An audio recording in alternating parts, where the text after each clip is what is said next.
Kembali lagi bersiaran bersama dengan saya Ridwan Mustafa dalam Selamat Pagi Malaysia, dan sekarang saya nak bawakan perbincangan mengenai pembangunan lestari untuk manfaat rakyat. Jadi untuk kita merungkai lagi perkara ini, saya sangat berbesar hati bersama dengan Dr. Nur Suzilah Sohaimi, pensyarah dan juga pengarah Institut Penyelidikan Indonesia, Thailand dan Singapura, Pusat Pengajian Kerajaan Universiti Utara Malaysia melalui talian Google Meet. Assalamualaikum Doktor. Ya, waalaikumsalam. Alhamdulillah. Alhamdulillah Doktor. Jadi kita kalau bercakap mengenai pembangunan lestari ini, kita tidak dapat dipisahkan dengan komitmen negara kita untuk kita melaksanakan SDG, iaitu Sustainable Development Goals. Ada 17 kesemuanya. No poverty, zero hunger, good health and well-being, quality education, dan ada sampailah yang ke-17 lah. Jadi kalau negara kita ini ada 3 fasa. Fasa pertama dalam RMK yang ke-11, iaitu daripada 2016 hingga 2022.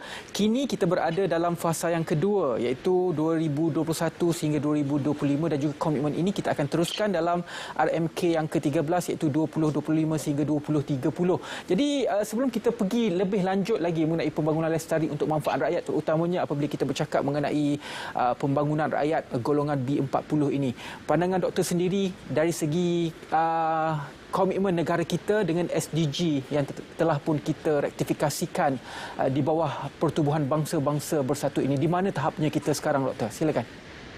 Okey, terima kasih. Terlebih dahulu kalau kita boleh kupaskan masuk pembangunan mampan ataupun lestari itu, satu, ketiga-tiga aspek itu yang tidak boleh dipisahkan, sosial, ekonomi dan juga alam sekitar. Tapi yang mana pembangunan itu ataupun pembangunan itu memberi manfaat pada masa hari ini dan dirasai oleh generasi akan datang. Tetapi ada yang saya perasan kalau kita lihat pembangunan ini, mereka fokus kepada alam sekitar sahaja.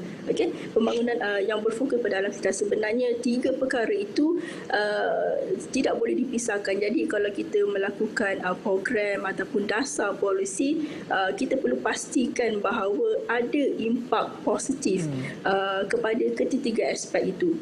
Jadi kalau merujuk kepada soalan tadi tu, saya rasa kita masih kesedaran itu dah telah ada kesedaran itu. So sekarang kita nak di peringkat implementasi sajalah SDG tersebut. Jadi Doktor, saya tertarik dengan artikel yang Doktor keluarkan di salah satu portal berita. Ini berkaitan dengan pembangunan mapan inilah. Jadi kalau kita melaksanakan pembangunan mapan ini, kita boleh membawa perubahan terutamanya kepada golongan B40. Contohnya golongan miskin bandar dan sebagainya, kerana pembangunan mapan ini dia mampu untuk meningkatkan kualiti hidup. Mungkin Doktor boleh perincikan lagi mengenai idea perkara ini. Okey, sebenarnya artikel itu tutusan yang saya tulis, saya lihat bahawa bentuk-bentuk bantuan yang kita bagikan kepada rakyat, saya rasa kita perlu ubah sedikit, iaitu bentuk bantuan yang di dalam bentuk wang ringgit itu, kita perlu transformasikan bahawa bantuan yang diberikan hari ini boleh dimanfaat pada masa akan datang. Contoh, kalau katakan kita kata, kalau saya boleh kata, ada 3 mekanisme, iaitu mendekati, mengenali dan memahami, yang mana kerajaan kini perlu mendekati, merakyatkan diri untuk mengenali rakyat, untuk mengetahui apa keinginan rakyat. Setelah kita mendekati, kita akan mengenali apa potensi rakyat, apa keperluan, apa yang mereka perlu dan apa yang mereka tak perlu, dan apa kekuatan mereka, supaya bantuan yang kita berikan kepada mereka adalah satu bantuan yang tepat pada mereka. Kalau kita lihat beberapa negara maju, kebanyakan bantuan yang diberikan untuk membantu membangun dan memperkasakan rakyat lebih kepada mengenali punca, punca kekurangan kepada rakyat itu, supaya sebenarnya ini dapat menjimatkan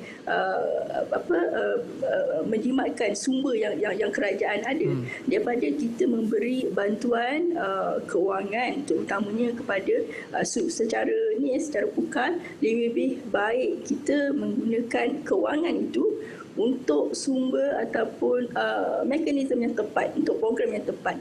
Contoh, kalau kita kata kita nak tengok sesuatu di kawasan luar bandar, okey, daripada kita memberi wang ringgit semata-mata, lebih baik kita mewujudkan satu program yang mana program ni untuk basmi kemiskinan, kalau kita tengok SDG, yang mana program itu bukan sahaja untuk manfaat pada mereka, tetapi anak cucu mereka, generasi akan datang dapat menikmati manfaat itu. Tapi kena tahu dahulu apa potensi, apa kelebihan dan apa kekurangan dan apa willingness rakyat tersebut untuk kita laksanakan program tersebut itulah. Jadi apakah mungkin gap ataupun jurang antara keperluan di bandar dengan keperluan di luar bandar, kerana faktor geografinya berbeza, faktor pendidikannya berbeza dan juga faktor pendapatannya juga berbeza. Bagaimana pembangunan lestari ini boleh merapatkan jurang-jurang ini, Doktor? Okey, kalau di bandar corak dia berbeza, kalau di luar bandar coraknya berbeza. Okey, saya tertarik, saya juga ada tulis satu artikel tentang pembangunan bandar getah di Kedah. Okey, kalau di bandar mungkin dia punya cabaran hidup itu berbeza. Okey, kalau di luar bandar ni kita kena tengok faktor peluang pekerjaan itu. Peluang pekerjaan di kawasan luar bandar ini. Kalau di bandar mereka boleh melakukan satu dua kerja, tetapi di luar bandar ni bagaimana? Jadi ada yang menyebabkan ramai golongan muda kita ni terpaksa pergi ke bandar untuk dapatkan peluang pekerjaan. Sedangkan kalau katakan kita bangun, kita fokus untuk pembangunan luar bandar, mewujudkan peluang-peluang pekerjaan yang baru, saya yakin sebenarnya rakyat lebih suka tinggal di situ, di luar bandar itu. Kita boleh sediakan pelbagai infrastruktur dan juga keperluan rakyat di situ. Doktor, kita tidak dapat lari daripada, kalau kita bercakap mengenai pembangunan lestari ini adalah isu alam sekitar dan juga isu perubahan iklim. Betul. Ataupun climate change ini memang isu yang diperkatakan di seluruh dunia, bukan sahaja waktu sekarang, malah ia telah pun berlaku sejak dari dahulu lagi. Bagaimanakah perubahan iklim ini? Kita dapat menyerap tekanan perubahan iklim ini untuk kita memastikan pembangunan lestari dapat dilaksanakan di Malaysia dan juga merapatkan jurang seperti mana yang kita bincangkan sebentar tadi. Macam mana tu? Maksud saya tak berapa jelas. Tu perubahan iklim yang berlaku di dunia ini, bagaimana untuk kita menyerap tekanan perubahan iklim ini supaya dalam masa yang sama kita di Malaysia ini dapat merapatkan jurang yang kita bincangkan sebentar tadi, jurang pendidikan, jurang pendapatan. Bagaimana, Doktor? Okey, kalau segi perubahan iklim tu sebenarnya saya ada tulis tentang banjir. Contohnya banjir telah berlaku hampir setiap tahun. Di sini kita perlu lihat ke akar umbi dia. Punca banjir itu apa dia? Adakah disebabkan infrastruktur? Okey, ataupun memang kita sedia maklum memang benda itu semula jadi. Tetapi kita perlu lihat orang kata tindakan-tindakan yang kita boleh kontrol, yang kita boleh kawal benda tu. So kalau katakan kita tahu berlakunya banjir setiap tahun di kawasan kita, dah ada hotspot dah. Kita dah ada hotspot kawasan ni dan kita dah boleh target dan kita boleh sasarkan apa tindakan yang kita boleh fokus dekat kawasan tersebut. Apa mekanisme, kalau kita boleh lihat beberapa negara maju macam mana mereka bentras ataupun mengatasi masalah ini, then why not kita cuba untuk adopt perkara tersebut. Sebab kita kena get ready lah supaya kita tidak mahu lihat rakyat setiap tahun menghadapi isu yang sama. Kita boleh predict perkara itu. Dan salah satu isu yang sering diperkatakan adalah betul, kita banyak polisi, kita banyak usaha yang dilakukan oleh kerajaan untuk memastikan pembangunan lestari ini berada pada landasan yang betul. Tetapi kesedaran masyarakat itu sendiri masih lagi di bawah, kesedarannya berada di tahap bawah. Contohnya, kita masih lagi berada kekurangan kesedaran kita untuk kita mengasihkan sampah, antara pepejal, antara kertas, plastik dan sebagainya. Bagaimana untuk kita berusaha lagi untuk kita memantapkan lagi kesedaran masyarakat terhadap isu-isu ini, Doktor? Okey, saya sangat yakin bahawa sebenarnya masyarakat kita telah sedar tentang nak menjaga alam sekitar, supaya contohnya jangan buang sampah merata-rata. Kita dah sedar benda tu. Tetapi kita punya penguatkuasaan itu, mereka tidak rasa macam penting kuat-kuasa, maksudnya mereka tidak ada rasa itu sebagai satu kepentingan untuk mereka. Jadi kalau kita kata, jadi di situlah sifat kita Bagi mereka mungkin ini tidak ada apa-apa kepentingan untuk mereka untuk teruskan, tapi sebagai setengah pihak memang kita dah aware tentang kepentingan SDG ni. Kalau katakan dari segi taraf pendidikan, mungkin kalau kita yang dah terbiasa ni, kita akan tahu okey, jangan buang sampah. Okey, kalau kita nak buang sampah mengikut kertas, tin dan gelas semua tu. Tetapi bagi setengah pihak, mereka tidak menganggap itu satu kepentingan. Mereka tak kisahlah asalkan buang sampah saja kan. Jadi benda itu mereka tidak nampak kepentingan untuk mereka. Dan satu lagi saya lihat fasiliti juga, fasiliti untuk menyediakan sebagai contoh ketiga tong tu di setiap kawasan perumahan, yang itu pun yang perlu dilihat dan perlu diperhalusi juga. Dasar kita memang ada dasar, cuma penguatkuasaan terhadap dasar tersebut masih kurang. Jadi apakah mungkin sedikit apa yang difikirkan oleh doktor dan juga harapan doktor terhadap pembentukan kabinet baru ini dalam kita memastikan pembangunan lestari ini dapat kita laksanakan? Isu-isu ini bermain dari dahulu, tapi kita nak selesaikan mungkin secepat mungkin kalau boleh. Doktor, apakah harapan doktor dengan kabinet baru ini? Okey, harapan saya adalah supaya kerajaan kini untuk melihat ke akar umbi. Okey, kalau contohnya kita nak bercakap tentang well-being, kesejahteraan rakyat, melihat ke akar umbi, bukan lagi rakyat. Okey, kalau katakan rakyat tidak mempunyai sumber kewangan cukup, okey, kita galakkan rakyat untuk buat 2 kerja, 3 kerja. Bagi saya itu tidak menyelesaikan masalah. Tetapi bagi golongan rakyat yang betul-betul bersedia ataupun willing untuk melakukan 2 kerja tersebut, okey. Tetapi yang tidak ni, mereka terpaksa melakukan 2 kerja untuk pastikan isi rumah mereka tu cukup dari segi kewangan tu kan. Jadi saya rasa dari segi apa yang kerajaan boleh bantu di sini, melihat ke akar umbi sesuatu masalah itu. Kalau isu kemiskinan, kita lihat ke akar umbi, macam mana kita nak memperkasakan rakyat kita, okey, supaya sumber kewangan yang kita beri, yang kita salurkan kepada mereka tu boleh dinikmati sehingga dalam masa yang lama lah. Itu salah satu yang saya mengharapkan daripada kerajaan. Dan juga tidak adil jugalah kalau untuk saya kata hapuskan subsidi untuk kita perkasakan rakyat. Tidak, tetapi perhalusi bentuk-bentuk bantuan, terutamanya bantuan dalam bentuk RM1 ni. Sebab kita dalam masa yang sama untuk menepani IR 4.0, SDG, kita perlu memperkasakan rakyat kita ni. Okey. Doktor, apabila kita bercakap juga mengenai pembangunan lestari, kita sebenarnya tidak boleh dipisahkan dengan pemindahan ibu kota Indonesia dari Jakarta ke Kalimantan yang telah pun mendapat pelbagai reaksi, bukan sahaja kita, negara jiran, negara Malaysia, malah di peringkat antarabangsa. Pertama, apa reaksi doktor mengenai pemindahan ini? Okey, dia ada pro dan cons lah ya. Okey, yang pertama kita perlu lihat dari segi isu-isu keselamatan. Isu-isu keselamatan itu sangat penting. Even saya pun berbincang juga dengan beberapa fellow, dan kita ada buat perbincangan juga dengan dari Indonesia tentang impak dia. Yang pertama, kita kena lihat keselamatan. Yang kedua, mungkin dari segi orang kata dari segi aspek ekonomi itu.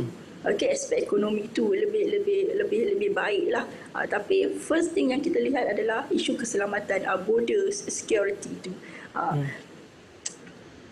Okey, itu isu border security, dan salah satu isu yang apabila saya membuat pembacaan adalah isu alam sekitar. Concern orang tempatan ataupun orang yang berada di sekeliling kawasan yang akan dibangunkan adalah isu pembalakan, isu penggondolan bukit bukau yang akhirnya akan memberi kesan kepada tanah di situ, cuaca di situ, dan juga bagaimanakah perkara ini dapat diatasi oleh negara Indonesia dan juga negara Malaysia. Kenapa di negara Malaysia, Kalimantan itu merupakan antara sumber hutan terbesar di Malaysia. Antara isu alam sekitar ini, doktor. Okey, yang ini saya rasa perlu ada satu perbincangan di antara pihak Indonesia dan juga Malaysia khasnya untuk membincangkan tentang isu ini, untuk menggariskan okey apa yang perlu mereka lakukan dan apa apa yang kita perlu kawalkan di sini, okey, supaya mereka lebih faham dan jelas kesan daripada apa yang mereka lakukan itu. Perbincangan yang telus, perbincangan yang telus, dan kedua-dua negara ini juga perlu sepakat untuk menjadikan SDG ini sebagai satu paksi untuk pembangunan di antara kedua-dua negara ini, sebab kita tidak mahu melihat satu negara membangun dan satu lagi akan terkesan daripada pembangunan tersebut. So menjadikan SDG ini sebagai paksi dalam pembangunan ini adalah satu, orang kata,